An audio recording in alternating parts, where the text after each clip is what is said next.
Hello, everyone. This is Jeffery Giesener for the Obligations of Memory podcast for the Jewish Culture and Holocaust Remembrance Group. And I am in San Diego, and my good buddy Zola Shuman is in Cape Town, South Africa, and only on Zoom can we put this together. I'm so delighted. Zola and I have done several programs together in the Yom Hashoah 22 series. And I think today you're going to just have a delightful time listening to this series of a number of podcast interviews talking about Zola, her parents, and her sister, and the tremendous musical talent that exists in the person who you see on screen right now. So welcome, Zola. And I want to give everyone a little bit of background on you. So Zola Shuman was born in Cape Town, South Africa. She's the daughter of two Vilna, both Holocaust survivors, Israel, Jutan and Yiddish actress and singer Chayela Rosenthal. Zola is a singer and songwriter herself, a performance coach and recording artist who has released a number of original musical albums for both children and adults. All of her videos, by the way, are on YouTube. She has written music for film, has performed on many stages in the United States and abroad, taught courses on the Holocaust, and has given keynote addresses at Yom Hashoah events. And so welcome to you. And I'm just been looking so much forward. I know you've been traveling in the United States and you're finally back in Cape Town. So welcome. I want to set this really fun next few hours together because it's going to be very musical. And I want you to set up the first sort of musical story about your mom, Chayela, and her work. So take it away. Well, hello, everybody, and thank you, Jeff, for having me on the program. It's such an honor and a privilege. And so my mother was a Yiddish child star.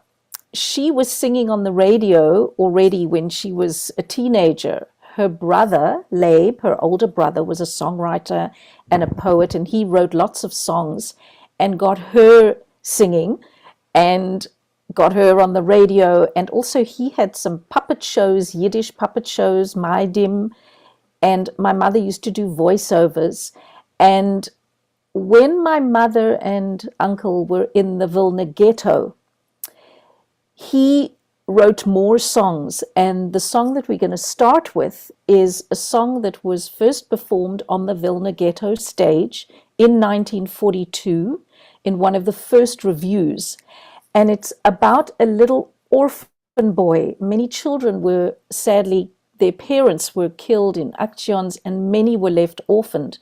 And so Yisroelik is the name of the song, and this is a typical little urchin peddler boy that used to get put to work by selling saccharin and cigarettes. And my mother thankfully, we have a recording of her singing the song. Okay, and we're going to do that right now. So I'm going to share our screens.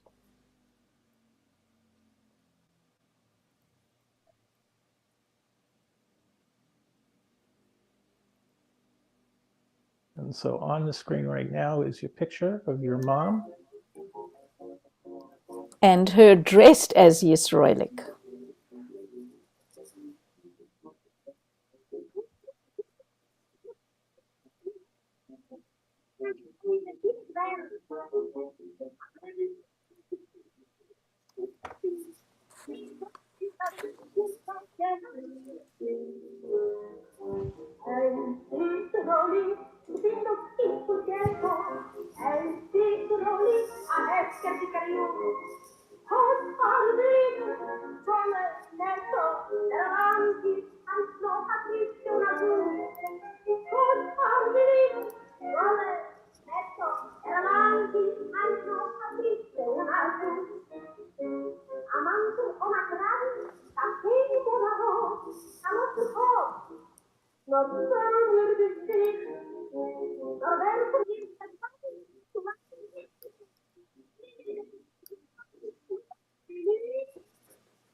Very nice. So maybe you can, while I have, oh, hold on a second. Just want to skip back here 1 second. So maybe as we see your mom on the picture there, and maybe you can date that picture for us. But this picture is, I would say, 1970, maybe. Okay, and maybe before we take you into the next song story, maybe you can, off the top of your head, tell us one favorite story about your mom and her singing. So, as a child, my mother had a foreign accent, and she would sing around the house, and my sister and I, my older sister and I, used to roll our eyes because she used to sometimes put on an American accent when she was singing when we were growing up. Her original Yiddish singing voice that you heard was her regular singing Yiddish voice. But when she used to sing in English and we used to listen, she would put on this American accent, which we thought was like, oh my goodness. So we used to laugh at that. But I loved going to her concerts because she was a very vivacious, bubbly woman on stage and way ahead of her time. I mean, on stage one time, she came on in the early 60s, my sister told me, and she put on a leotard and tights and came on stage, and before she started singing, she did a yoga headstand for about a minute and a half and then started the show. So she was adorable. Terrific. Okay, and so we're going to, I want to get to the next one. Oops, hold on.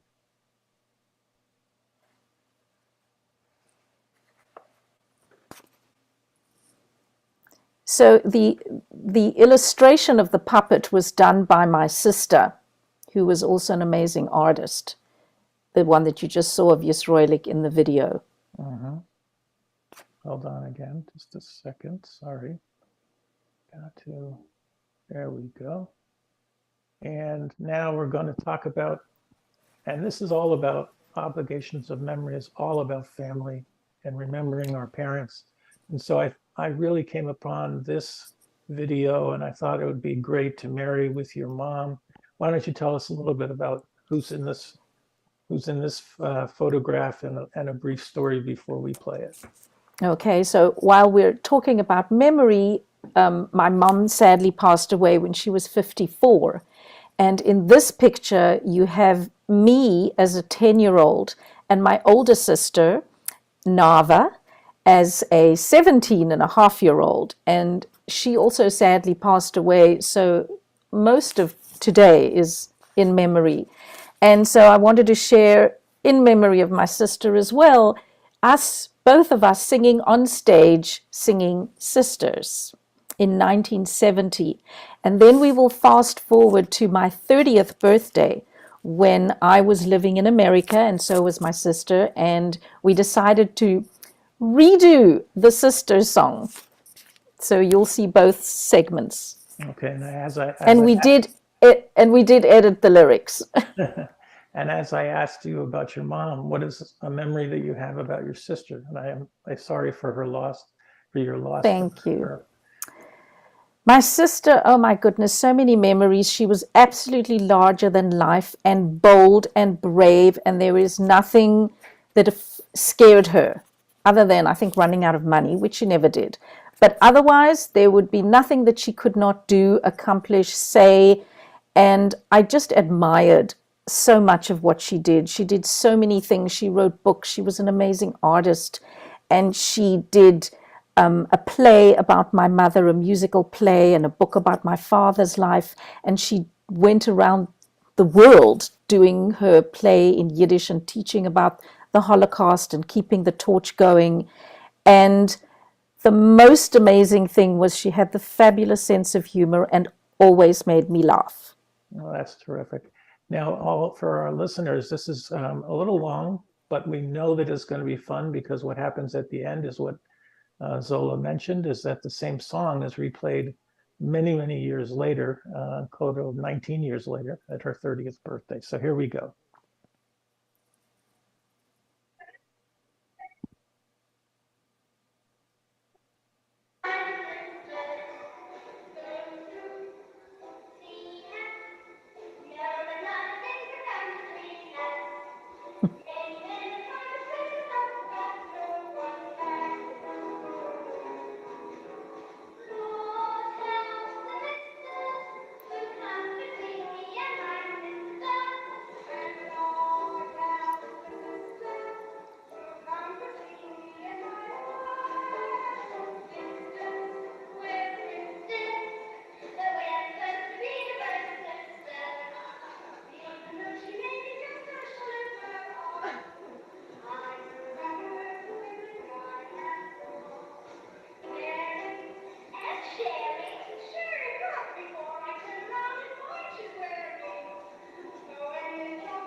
Before I turn around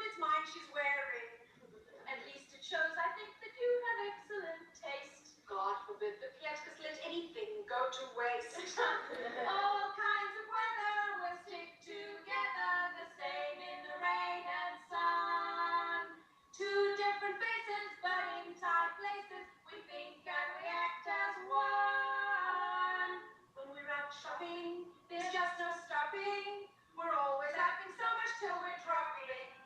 Never had an argument, no, so far, no, sir.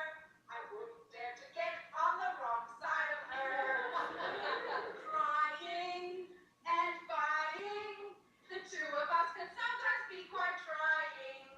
If a major crisis or confrontation rears its head, we flap up all the pillows and we get back into bed. Through thick and thin, we've always been there for each other. You're the mother, you're in tin. Even when I left home for the USA, I knew that I would follow you some fine day.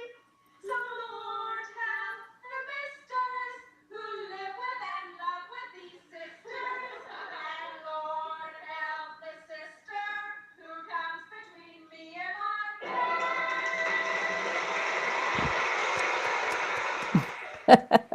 Beautiful, beautiful. All right. And so we're going to set up the next one by having you describe who are these people in your around you in your and so please take it from there and describe those who are with you on this scene. Okay. I think we have the wrong screen up. Sorry. I'm seeing a different screen at the moment. Well, Where you're seeing the Zoom screen of Oh, the Zoom. Okay. it's not exactly your background that you're seeing. Okay. So the Zoom, the one that I'm talking to you, right? Yeah, Not the one yeah. I'm seeing. Okay. So on the top, I think it's the top right. Yep. I hope I'm not mirrored. Are both my parents, Israel Jutan, who changed his name to Xavier Piatka as a nom de plume because he was a journalist, and that's a whole other story we'll get into later. And my mother, Chayela Rosenthal, that's the two of them. Underneath, you have my sister, Nava Piatka. On the other side, at the top, you have my father's parents, Zacharias and Vava. And in the middle is my uncle Labe, who was my mother's brother. He was the songwriter and the poet. And below him are his parents, my mother's parents, Nochum and Fruma. And all of those people were killed in the Holocaust. Okay. And so you wrote a song called "We Live Forever." You'll do better in Yiddish. So what is it called? Okay, so Mir Leben Ewig is a song that my uncle wrote. Oh, okay. He wrote the song, and it's a beautiful song to start with, end with, and it's a very popular song still today. It was written in the ghetto by Labe, and it means we live forever. And it was written in one of the last musical reviews to give hope to the people going forward, to always hold on, to say, don't give up. Just keep the hope alive, because we will live forever. We will overcome. We will survive.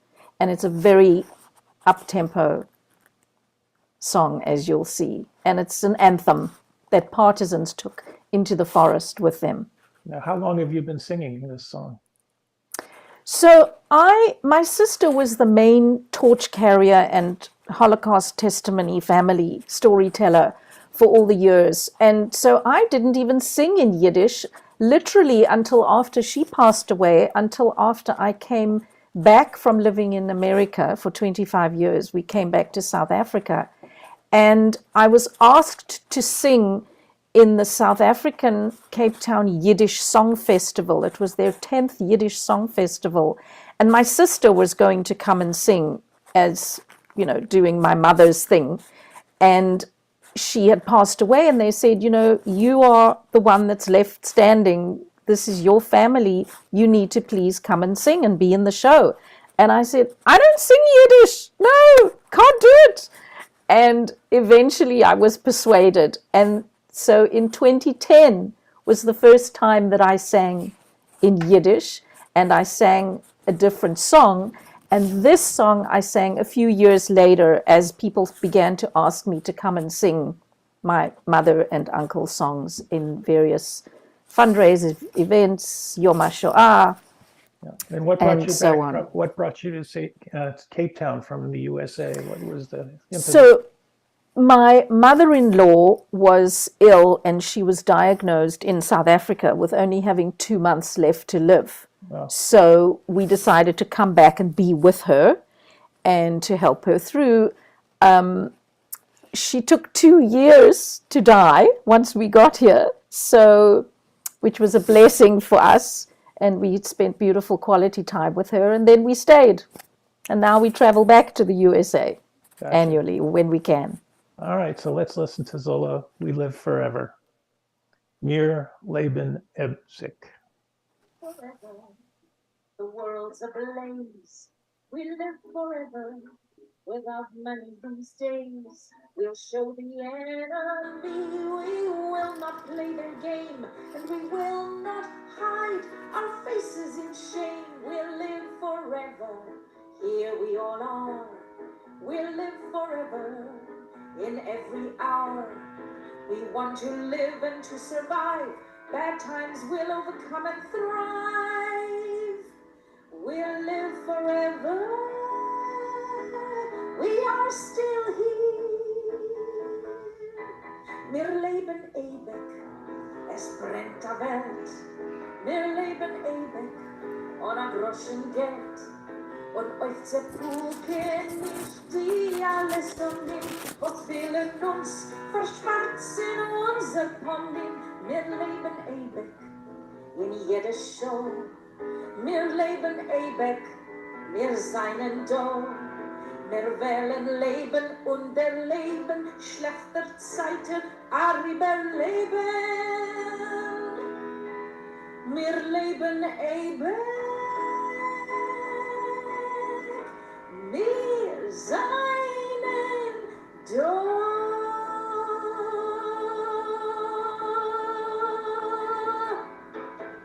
We are still here. Beautiful. Now, hold on a second.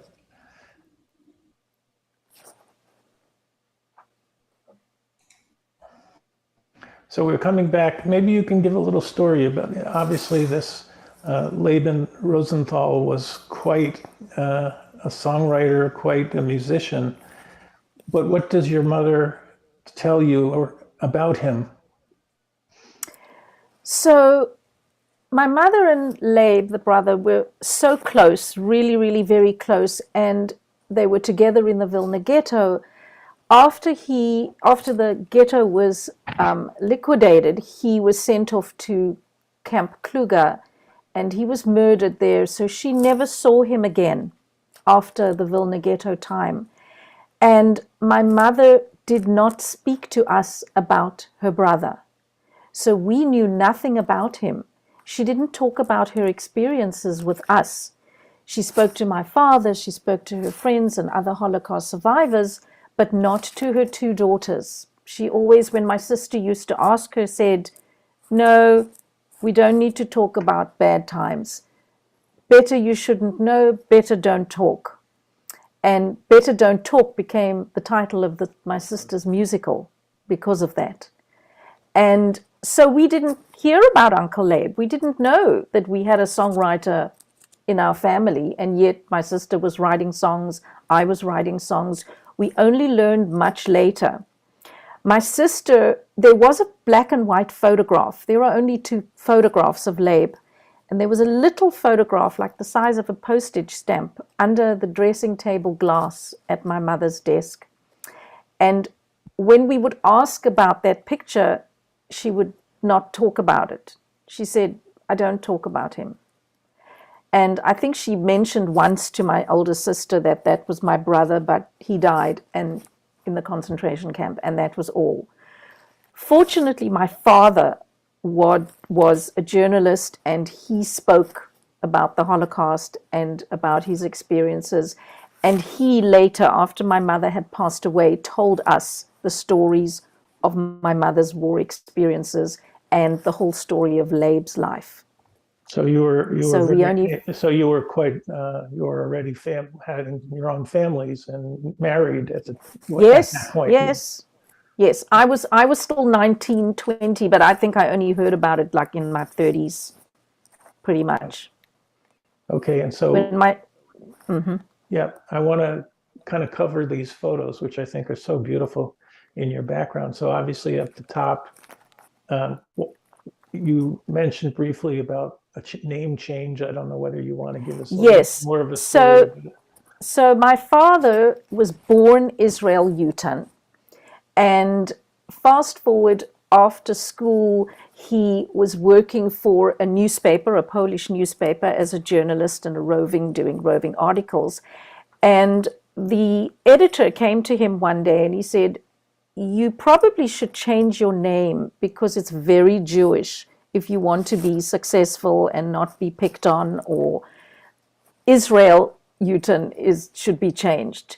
So my father got very excited because he loved the idea of changing his name, and he loved the name Xavier, which in Polish would have been pronounced Xaver, and he liked that French-sounding name because his parents ended up getting divorced, and his mother was living in Paris.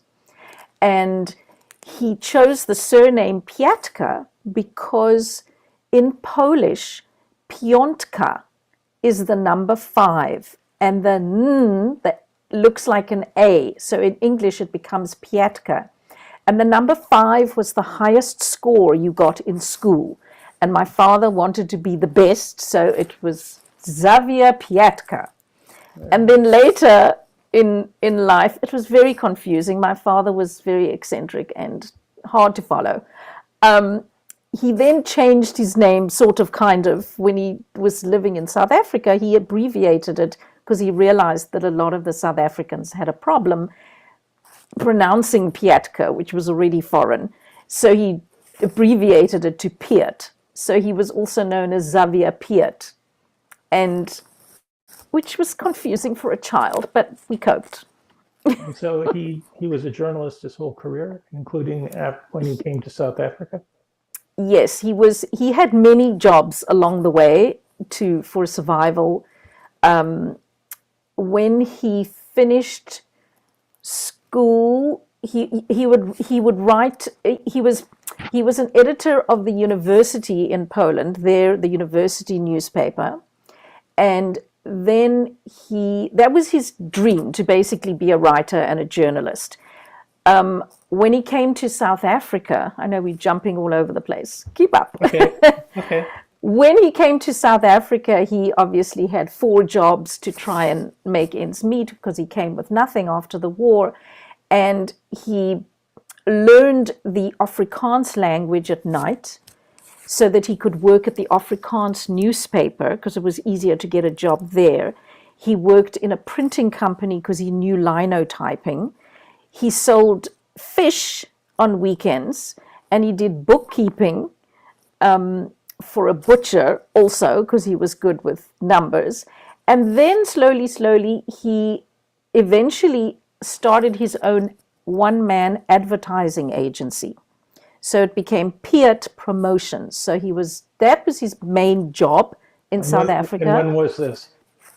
That was probably in the mid 50s, once he sort of established himself. But he continued to do journalism. He continued to write constantly in the newspapers. He wrote articles about the Holocaust every year for Yom Hashoah and Bastille Day. And so he was very into, bringing justice and humane behavior and fairness and equality into the public eye.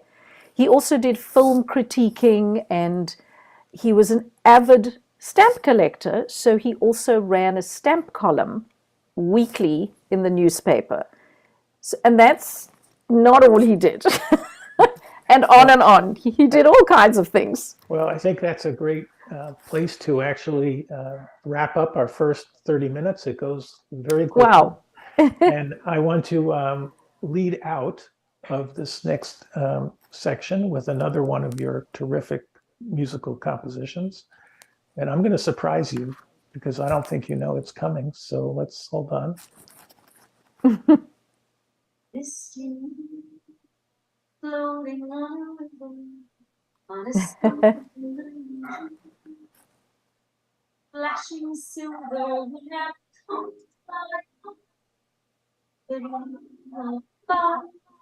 and I was definitely distracted by your hair, and then attracted to your smile, your fashion flair, your sense of style. Your French cologne filled the air and lingered there. And I knew I had to catch you, kiss you, touch you, keep you, hold you, have you, make you mine. I had to catch you, kiss you, touch you, keep you, so I could love you all the time. Suddenly, my greatest fear was that you'd quickly disappear, fade into the mist. I couldn't take that risk. That's when the chase began. My feet ran faster than my racing heart, past lucky lovers, already hand in hand, side by side, unlike you and I.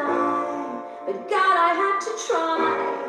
I had to try to catch you, kiss you, touch you, hold you, have you, make you mine. I had to catch you, I had to kiss you, I had to touch you, I had to keep you, so I could love you all the time. Next thing I knew, a voice I own apparently called out to you. You didn't hesitate at all, you stopped to stay and wait until I caught my breath and you. Oh, a crazy way to meet. We walked down top through sunrise, turning up the heat. You surprised me when you said you have a lifetime of regret if you did not let me catch you.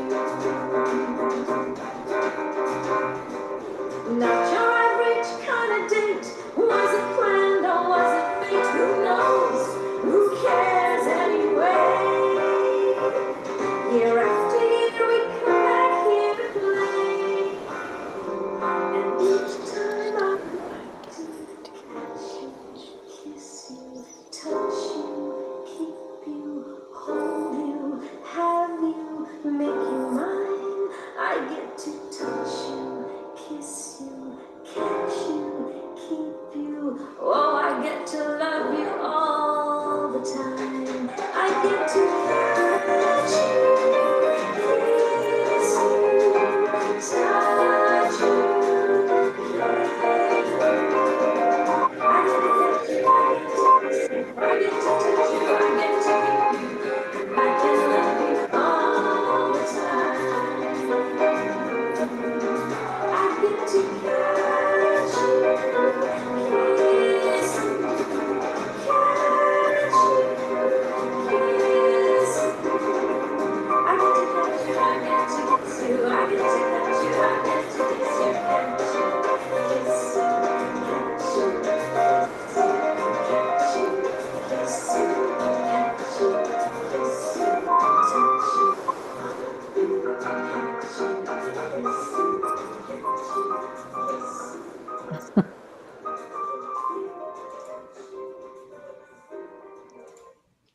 And so that was the beautiful voice of Zola Shuman.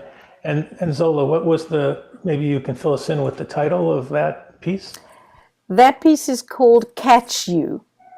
And when was it written? And do you have any other acknowledgments you want to make for anybody who played the piano or anybody else with you? Oh, it was recorded in a magnificent studio in Lynn, Massachusetts. The producer is Doug Hammer from Dream World Studios, and he did a phenomenal job. He works with the great jazz musicians of Boston, and he performed the keyboards and all the I had a drummer, blanking on his name. Steve Shigaris was on drum. I can't remember if the trumpet was there, Trent Austin, and what else? I can't remember who else was on that particular album. All right. But if you can find the song and then you'll see all the credits on Right, and YouTube. it's playing on YouTube, and I Yes, would want everyone to subscribe to your YouTube channel because it's just beautiful. thank you. So this is Jeffrey Giesener for the Obligations and Memory Podcast Network for the Jewish Culture and Holocaust Remembrance Group, and we're doing a series of interviews with Zola Shuman, who's in Cape Town, South Africa, beautiful vocalist and terrific storyteller and second generational Holocaust survivor herself. We'll come right back with another episode in a minute. Take care.